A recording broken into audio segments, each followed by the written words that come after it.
இன்றைய மன்னா சங்கீதம் 146 7வது வசனம். நேற்றைய தியானத்தின் தொடர்ச்சியாக இந்த வசனத்தை தியானிக்க இருக்கிறோம். முழு வசனத்தை உங்களுக்கு வாசிக்கிறேன்.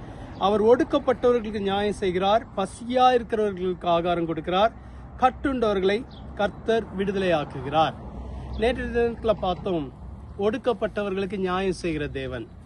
இந்த வசனத்தின் கடைசி பகுதி சொல்கிறது, கட்டுண்டவர்களை கர்த்தர் விடுதலை ஆக்குகிறார்.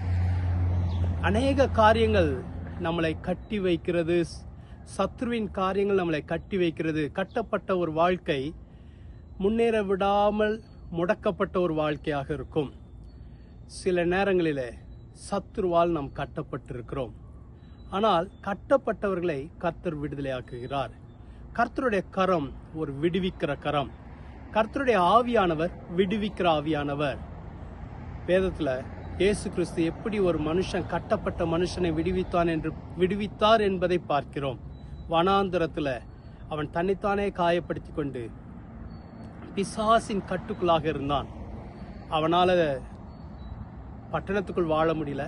குகைகளிலும் மலைகளிலும் வாழ்ந்து கொண்டு எப்பொழுதுமே கத்தி கொண்டு தன்னையே காயப்படுத்தி கொண்டு ஒரு பயங்கரமான ஒரு மோசமான ஒரு வாழ்க்கையை வாழ்ந்து கொண்டிருந்தான். காரணம், பிசாசினால் கட்டப்பட்டிருந்தான். ஆனால் அந்த மனுஷனை கர்த்தராகிய இயேசு கிறிஸ்து விடுவித்தார். அதே போல நம்முடைய வாழ்க்கையிலும் விடுதலை கொண்டு வர வல்லவராய் இருக்கிறார். இயேசுவால எல்லாரையும் விடுவிக்க முடியும். எப்பேற்பட்ட கட்டுகளாக இருந்தாலும் கட்டுகளை அறுத்து அவர் விடுவிக்க முடியும்.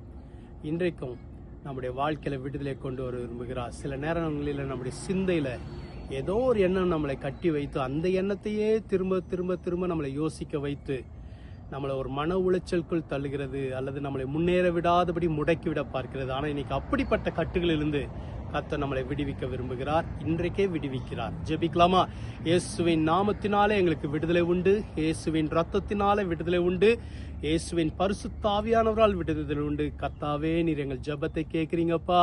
இயேசுவே, உம்முடைய பிள்ளைகளுக்கு ஒரு விடுதலை உண்டாகட்டும். எந்தெந்த பகுதிகளில் எங்களுக்கு விடுதலை வேணுமோ அது இயேசுவின் நாமத்தினால விடுதலை உண்டாகட்டும். கர்த்தர் எங்களை கட்டவிழ்க்கிறவர், விடுதலை உண்டாக்குகிறவர். இந்த நாளிலே உம்முடைய பிள்ளைகளுக்கு விடுதலை, விசேஷமாக சிந்தையில ஒரு விடுதலை, இருதயத்தில் ஒரு விடுதலை, பயத்திலிருந்து ஒரு விடுதலை, அடிமைத்தனத்திலிருந்து ஒரு விடுதலை, ஆண்டவரே எல்லா மன பதற்றங்களிலிருந்து ஒரு விடுதலை உண்டாவதாக, கொள்ளாத வியாதிகளிலிருந்து ஒரு விடுதலை உண்டாவதாக. எப்பேற்பட்ட கட்டுகளாக இருந்தால் அது விடுதலை உண்டாகட்டும்.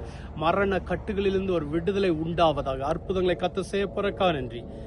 இயேசுவின் மூலம் ஜெபிக்கிறோம் பிதாவே, ஆமென். கர்த்தர் உங்களை ஆசீர்வதிப்பாராக. ஆமென்.